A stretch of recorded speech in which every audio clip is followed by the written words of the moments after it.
Hello, beautiful learners. You're highly welcome to this video. I want to take you into a very important aspect of sound in English language. Most students dread from this particular one, not because it is that difficult, but because they are just scared of it. I want to tell you that it is not difficult to understand this particular topic, which is the phonological processes in English language. It is not a difficult task, but it depends on the approach you put to it.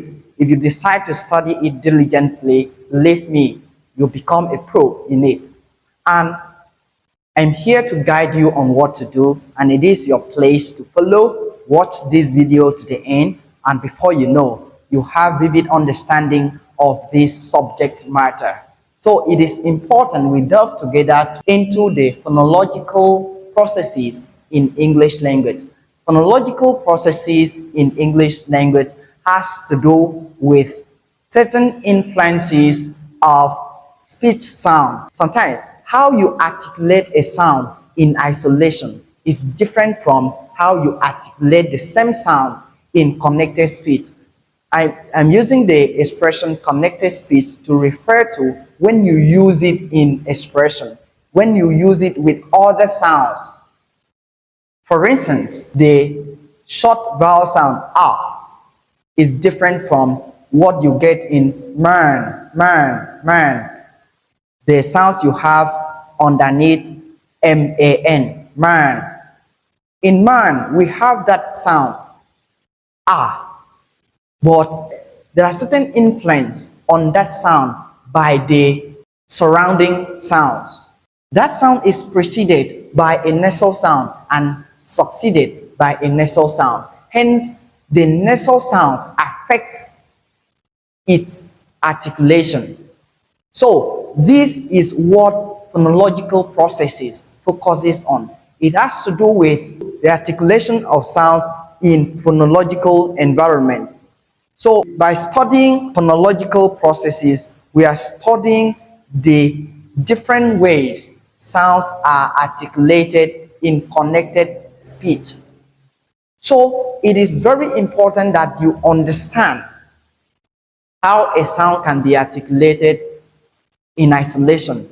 And we talked about that by considering the 44 phonemes of English language before this particular topic. So take your mind back to how each of the phonemes of English language is articulated. When you understand how to articulate each of them, now consider how you articulate a particular sound when the sound is in a particular phoneme environment, a particular phonological environment. By phonological environment, I mean sound environment. When you have other sounds with that sound, how do you articulate it? What is the influence of another sound to that particular sound? So that is what we want to consider. Hence, phonological processes in English can be captured in different forms, and we consider these as the processes. In other words, you can say that these are the types of phonological processes in English language. It ranges from assimilation, dissimilation, aspiration, velarization, deletion, insertion, metathesis, vowel reduction, neutralization, coalescence, flapping, similitude, and weakening. So we have all these as the phonological processes in English language. And in this study, we are going to approach them one after the other. Believe me, phonological processes is a very broad topic, and we have to take it bit by bit for vivid understanding. And I'll make it my business to work on this one after the other in order to help you, especially those of you that are studying English language in higher institution, or even those that are studying linguistics. This will really help you. So it is important you follow up this lesson from the beginning to the end.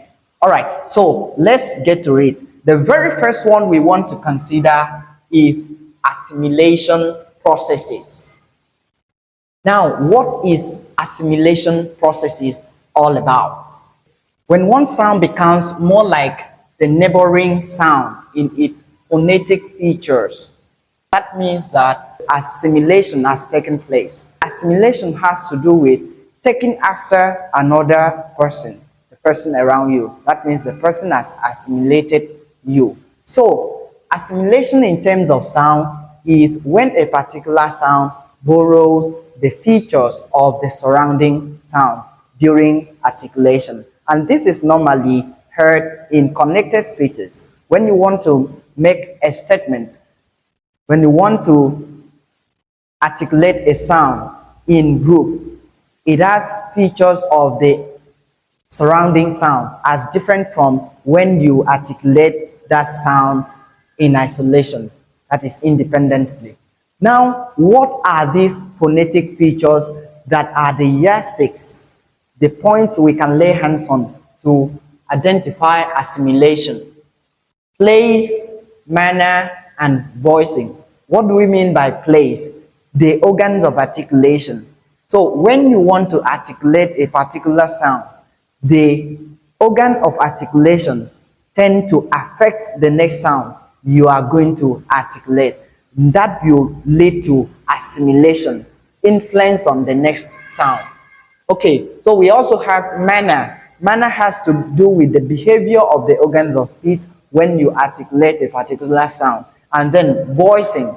Voicing has to do with whether a sound is voiced or voiceless. So if one sound is voiced and the next sound is voiceless, the voiced sound will affect the voiceless sound and vice versa. That's to say, if you have a voiceless sound preceding another sound, the voiceless sound can equally affect the next sound. All right, so let's look at some examples. Let's consider the classification of assimilation process into place assimilation, that is assimilation caused by organs of articulation or organs of speech. Don't forget that the organs of speech can be the teeth, the tongue, the alveolar ridge, the roof of the mouth or hard palate, the glottis, the soft palate or velum. So any of these can influence the next sound. All right, so looking at this is the standard form of transcription, the normal way of transcribing this word. So if you want to articulate this word independent, pronounce this word independently, these are the sounds you're going to have, and you realize it as input. So this is input. Then the assimilated form. So this nasal sound you change to this one because of the organ of speech involved in the articulation of the next sound, which is P. So to move from to P, you make this one sound like which is a bilabial sound. Bilabial in the sense that you use the two lips to produce the sound which is like P, P. They are produced with the same organ of speech. So instead of input, you have input. All right. So the explanation behind that is that becomes before. All right. The next one is incomplete. Incomplete. Incomplete. Now look at the assimilated form. Incomplete. Incomplete. So the sound becomes before k. Why? It is because the k sound, which is this sound, is a velar sound. You produce it with the help of the velum, that is the lower roof of the mouth. The back of your tongue, you lean on the velum when you say k, k. So it is a velar sound. And then the sound that comes before this in the standard form is which is an alveolar nasal sound. Alveolar. The tooth root, the tip of the tongue is on the tooth root when you say So when you want to say it alongside this sound, This one will change and have the feature of the k sound, which is villa. So the tongue will move to the position of the tongue when you say k, which is the velum, the lower roof of the mouth. Hence, this nasal sound will turn to the velar nasal, which is eng. So you have incomplete, ing instead of in. So when you pronounce the word slowly, you say incomplete, incomplete. But when you produce it in a connected state fast, you realize incomplete, incomplete. So becomes ing before k. Again, we have handbag, handbag, handbag. If you make it faster than that, you have handbag, handbag, handbag, because the sound changes to because of the b sound, and this one is deleted completely when you pronounce this word fast, maybe in a connected speech. You have handbag, handbag, handbag. So when you say handbag, this is what you realize in place of these two sounds. So this sound, you borrow the feature of the b sound, which is a bilabial sound, a sound produced with the help of the two lips. So if you change its form to the bilabial nasal sound, which is then you can realize b easily. So this sound influences this one. So we have handbag. So changes to what? Before b. That is because b is a bilabial sound and is equally a bilabial sound. So this nasal sound changes to it bilabial, then goes with this one. All right, again, let's take 10 boys. 10 boys. Here we have the normal transcription of 10 boys. But here we have 10 boys, 10 boys, 10 boys. What is happening here? The same thing I've just explained. The sound borrows the feature of the b sound, which is bilabial, and changes to bilabial nasal. So we have 10 boys, 10 boys instead of 10 boys. So changes to before b. Let's look at another example, which is green park. In green park, we have the last sound in green to be then the first sound in the next word is p, which is a bilabial sound. So this borrows the feature of this to give us green park, green park, green park. So this is what you get if you want to realize this particular sound before this one. You are going to be very slow. So you say inputs. But if you want to be fast, this one must borrow the feature of this one for you to be able to realize the next sound. So you have inputs. Again, incomplete. That's when you say it slowly. Or when you make it fast, you have in and not in. Incomplete, incomplete. Again, handbag, handbag. You take it slowly to realize all the sound.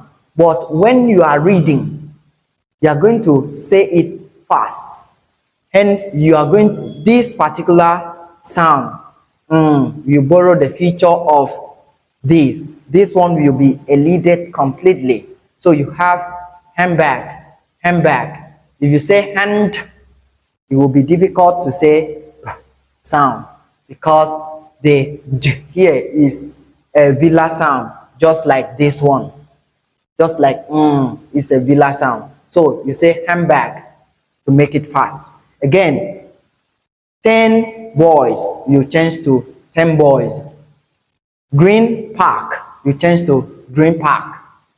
All right. So apart from place assimilation, we also have voicing assimilation. Voicing assimilation has to do with the phonation process. That is whether the sound is voiced or voiceless. So the status of a sound in terms of phonation process also affects the articulation of the succeeding sound. Hence, if you have a voiced sound before another sound, it will affect the feature of that particular sound. If you have a voiceless sound before a particular sound, it will also affect. Let's illustrate that with some example. Let's look at the word cats. Cats. The last sound we have in the base form of this word is t. So since t is a voiceless sound, we realize the letter S here as s. The cats, cats, cats. S, that's s, becomes voiceless after t. That's what I've just explained. Again, in dogs, dogs, we have the g sound before the position of s. G sound before the position of s. So because of this g sound, we cannot realize the letter s as s because the g sound is voiced. So the voice of the g sound affects the sound, hence it changes to what? Z. That's why we have does, does. Cannot say gaze, it's gaze, z, gaze, and not gaze. So the voice here affects what we have here. S becomes voiced after voiced g. That's the explanation. Again, we have the word bosses, bosses, bosses. So after the a sound, which is a vowel sound, and all vowel sounds are voiced, the letter s here cannot be realized as the voiceless form, which is instead it is realized as z, which is voiced, because it comes immediately after a vowel sound. So this, whether a sound is voiced or voiceless, also affects the articulation of the sounds in its environment. All right, so stays voiced after vowel E. Okay, so the next one to consider as a yardstick for assimilation is manner.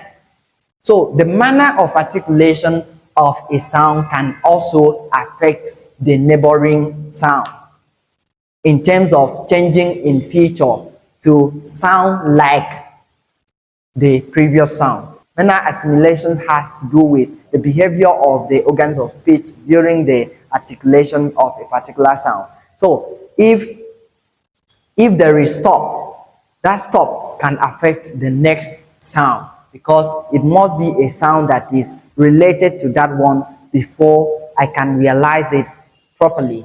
Hence, manner assimilation can be seen in that man, that man. Normally, this will be transcribed as that man.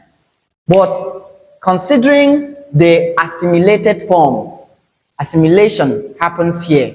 So you have the man, the man, the man, the man, the man.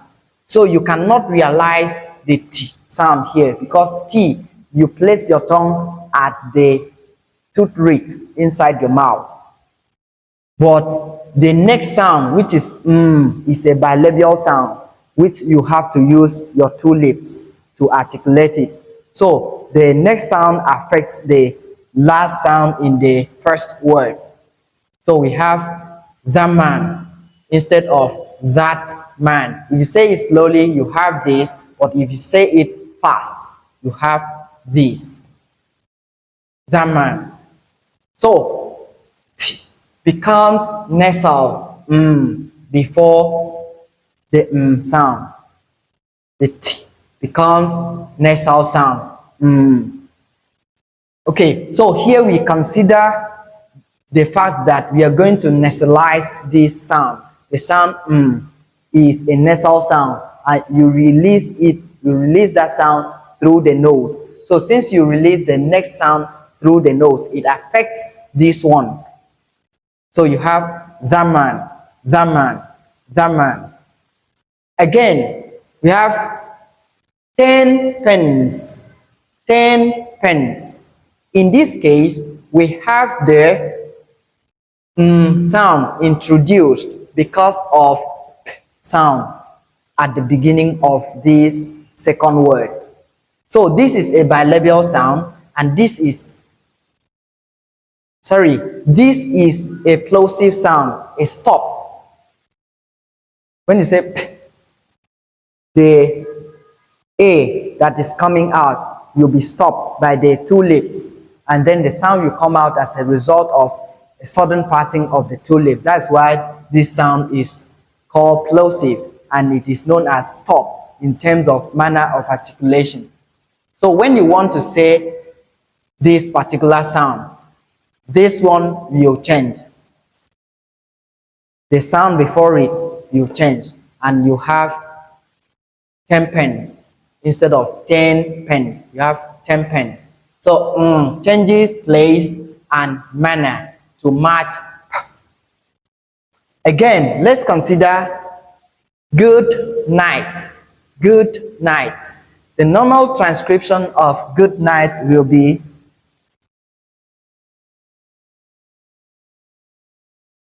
good night.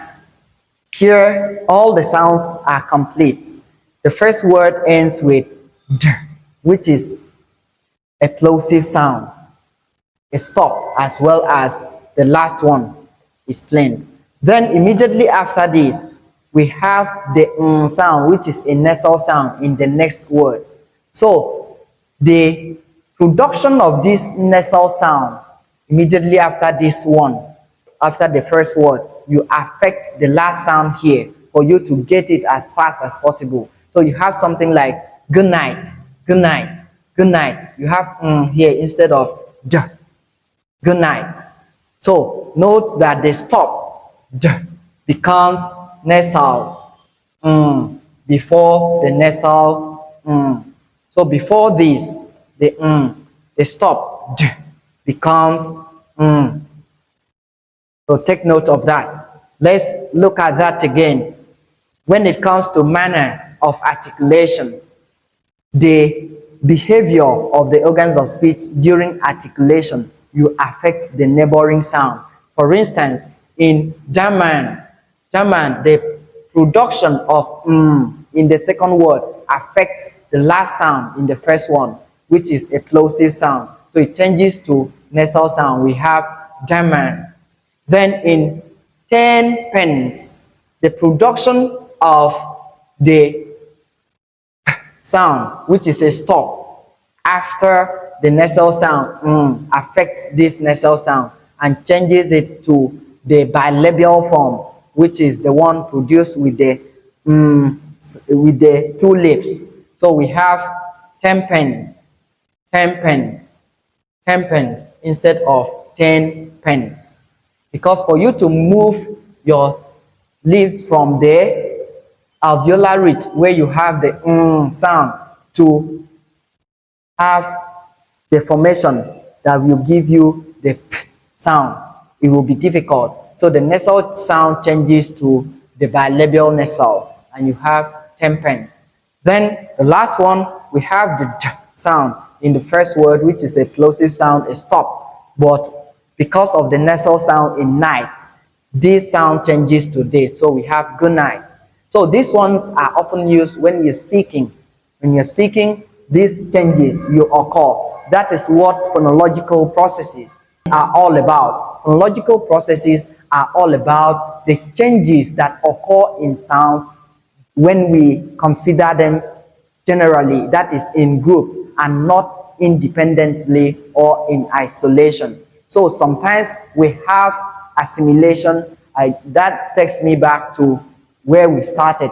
We have assimilation, dissimilation, aspiration, velarization, deletion, insertion, metathesis, vowel reduction, neutralization, coalescence, flapping, and similitude, as well as weakening. So these are all phonological processes that we are going to consider. Meanwhile, we only talked or worked on the assimilation process. So we're going to take this one after the other. Meanwhile, please do well to subscribe to this channel, share this video to reach a wider audience. I remain your very own Teacher Dixon.